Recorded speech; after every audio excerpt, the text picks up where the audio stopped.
Don't call me during the company trip. I'm busy, so I'm hanging up." My husband exclaimed and promptly hung up the phone.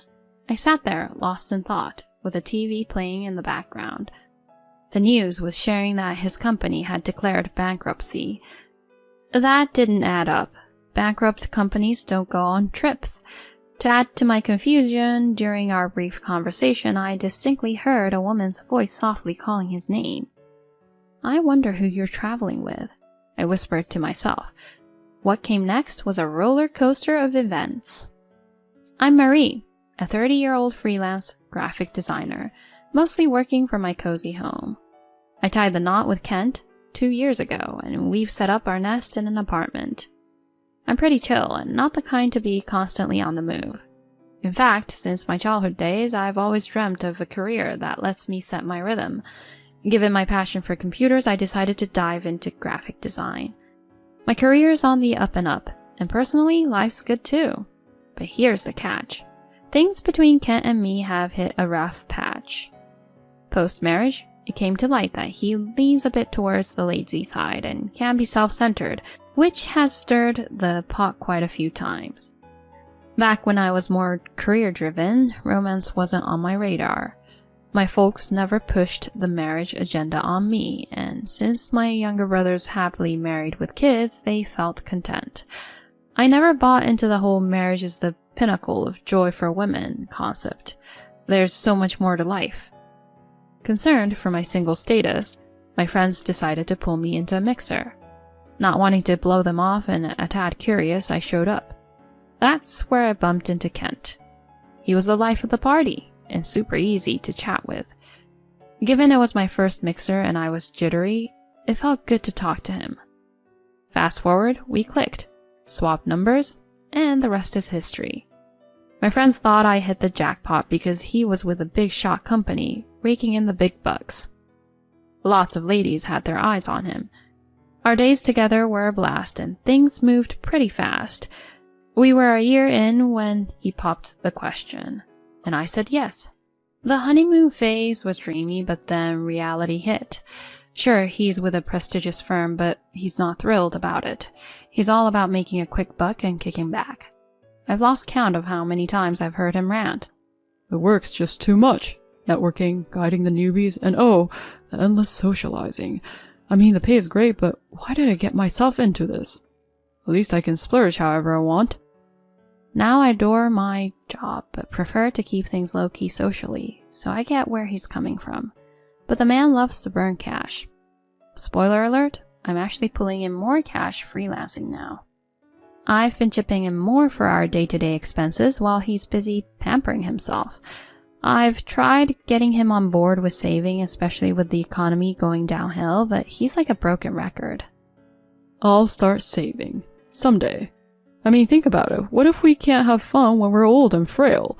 Wouldn't that be a waste?" I once wondered if this spendthrift mindset was because we didn't have kids. When I broached the subject, he was all, "Of course I want kids." But if that's the plan, we should be socking away more cash. Every time I bring it up, he's evasive. He can't make up his mind to save his life. And don't even get me started on housework. From laundry and dishes to cleaning and trash duty, guess who's on it? Me. I've tried getting him to pitch in, but it's always half-baked. And if I call him out, "Enough with the lectures, it's easy for you working from home. You've got all the time, so just deal with it." I've thrown in the towel trying to get him to lend a hand. It only adds fuel to the fire, so I take care of everything. My patience with him is wearing thin. Lately, something's off. For a guy who's not that into his job, he's been clocking in a ton of OT and even working weekends. He'd occasionally drop a text saying he's bunking at the office and to skip dinner for him. I've tried getting a heads up, but he's always non-committal. Hey, if you're going to be at work late, give me a heads up. It's frustrating finding out after I've cooked dinner. Feels like I'm just wasting food. He shot back with some hand waving. "I get it, my bad. But the company's been on a roll lately and I keep getting tasks thrown at me out of nowhere. Turning them down doesn't look great to the boss. Just hang in there with me, alright?" The company's doing better? Funny, I haven't noticed an uptick in your overtime. or we can pay. Not everything shows up right away. You'll see the perks down the road. Trust me, with the way our company's going, bonuses are bound to get bigger. His explanation sounded somewhat plausible, but there was something off in his eyes. A quick online search of his company didn't turn up any news about a financial boost. There's something else going on with him. He typically steers clear of company parties and trips, saying he's not into the whole social scene. On the rare occasions he'd go, he'd come back in a foul mood, but recently he's been hitting up more of these events. When I asked him about the change of heart, he just said he started to enjoy them. I'd be cool with him going out more if it weren't for the sly smile he's been sporting at these events. And get this, he's suddenly into dressing sharp. It used to be he'd wear anything as long as it was comfy. Now he's all about the pricey threads, saying it's not professional to dress all casual. Since when? Also, every time his phone rings lately, he makes a beeline for his room or the bathroom. If I mention he could just answer it there, he brushes it off, saying it's a big work call. How many big work calls can one guy have? I'm starting to think he's keeping something from me, and my suspicions would soon be confirmed in the worst way possible. One day, Kent was all jazzed up, talking about his week-long company trip. I found his excitement a bit odd, especially when I found out the trip was far enough to need a plane ride. A whole week? That's quite the getaway. When did your company start going all out on trips? He defended. Look, we're a big deal in our industry. Business has been booming, so they're treating us. Think of it as a chance to blow off some steam. I'm planning on making the most of it, so try not to blow up my phone, okay? His voice kind of ticked me off, like he was warning me to back off. It's not like I've ever given him a hard time about going away. Things used to be great between us, but lately he's been getting on my last nerve. As he got more and more excited about this trip, I felt more and more down. The day after he took off, I was just chilling with my morning coffee and the news when the anchor dropped a bombshell. Up next, major company XX just filed for bankruptcy. No way. This can't be happening. I had good reason to freak. The company going under was where Kent worked. The report went on about how they'd been in hot water financially for a bit, and one bad project sent them over the edge. I was floored. If that's true, then what's this whole trip Kent's on about? I tried to ring him, but no dice. A few hours later, one of his buddies from work stopped by. I knew the guy. He'd dropped Kent off a few times when he'd had one too many at those company parties. He looked pretty rattled when he asked. Is Kent there? We have an emergency meeting about the company going under, and I can't get a hold of Kent. He's gotta be home, right? Startled, I replied. Hold on. What do you mean he's home? He told me he's on a company trip. Company trip? There's no way we're affording that right now. Kent said he was taking time off because you weren't feeling well. It hit me that something was up, so I quickly turned on my phone's speaker and hit record. After a bunch of tries, I finally got my husband on the line. He snapped. Why are you blowing up my phone? Can't you take a hint after one missed call? Just listen, we need to talk. Seriously, where are you? What? I told you I'm on the company trip. I'm having a blast, so don't kill my vibe. Hold on, I'm busy, so I gotta go. We'll chat when I'm back. Before he hung up, though, I heard a woman's voice in the background calling his name. Not exactly the sound of a company trip. His buddy next to me looked as shell-shocked as I felt. He told me the only folks they couldn't get in touch with were Kent and one of the office admins.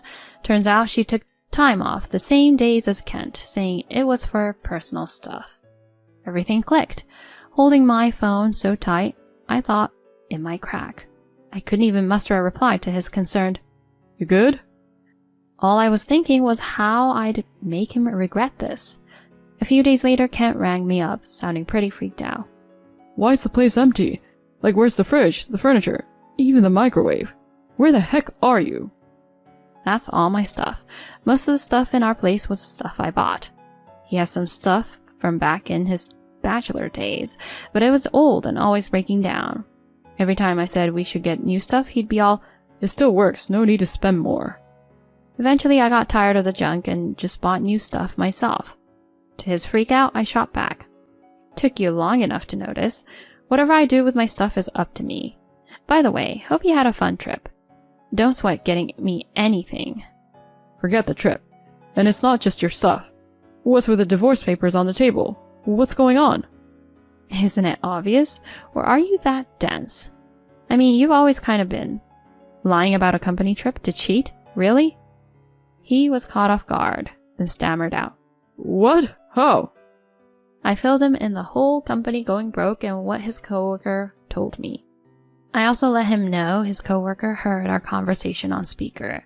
He still tried to dodge the affair, saying there was no proof. I couldn't believe he was still trying to play dumb. I set him straight. Rita, is that the woman you cheated with? She's someone 4 years younger? And she works at your office, right? Whoa, hold up. How do you know about Rita? One of our coworkers spilled the beans. Plus, you guys aren't exactly low-key on social media. Luckily, finding proof of the affair was a breeze. I knew about his online profiles, but kept my distance out of respect. But this? Game changer. I didn't owe him any courtesies anymore. Sure enough, scrolling through his posts, there were a bunch of cozy pics with a woman. He called her his wife in the captions, but that definitely wasn't me. Digging a bit, I found what seemed to be Rita's profile. Yep, there he was in her posts too. It wasn't hard to spot him, thanks to a distinct mole and that custom watch he always wears. Funny enough, while he was playing house with her online, she labeled him as just another fling. And from the looks of it, she had a few guys on the side. He was just another notch on her belt. I told him we'd hash out the divorce details through lawyers. That's when it really hit him. Wait, I don't want a divorce, he blurted. I promise I won't do it again. You mean everything to me. Is one slip-up really worth ending it all? Seriously? You thought that'll fly after you cheated? But our company's tanking. I might be jobless soon. If I hit rock bottom, who'll have my back? Hearing him say that, my patience snapped. He wasn't sorry about cheating. He just wanted a safety net because of the storm he saw coming. You've got to be kidding. Grow up. You're lazy, you cheat, and you lie nonstop. I don't need a deadbeat 40-year-old hanging around. Get ready for the divorce. And yeah, expect to pay up. He broke down, but I was done and hung up. We ended up getting divorced, and both he and Rita had to pay me a pretty penny. Now I'm living it up in my own place and loving every second. A couple of weeks after the dust settled, I bumped into one of Kent's old work buddies. Got a little update on the gossip train. Turns out the company, after some major changes, is still around but under a new name. But Kent and Rita, with their little secret out in the open, were among the first to get the boot. He's been hitting the job market hard, but it's tough out there and he's striking out left and right. Plus, with his family cutting ties, he's out in the cold. Someone said they saw him cleaning bathrooms at a train station. As for Rita, her little black book of flings, including some other married dudes, seems to have blown up in her face. But hey, not my circus, not my monkeys. I'm soaking up the single life and thinking I'll sit out the marriage game for a bit.